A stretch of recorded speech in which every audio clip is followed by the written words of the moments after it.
ஆரம்பிச்சு நேரம் அது சந்தோஷமான விஷயம்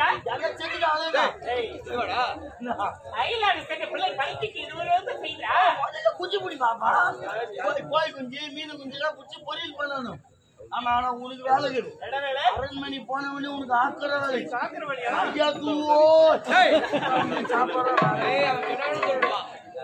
நீ போயிட்டு உணவு ஏற்பாடு செய் போ. சரிங்க பாத்து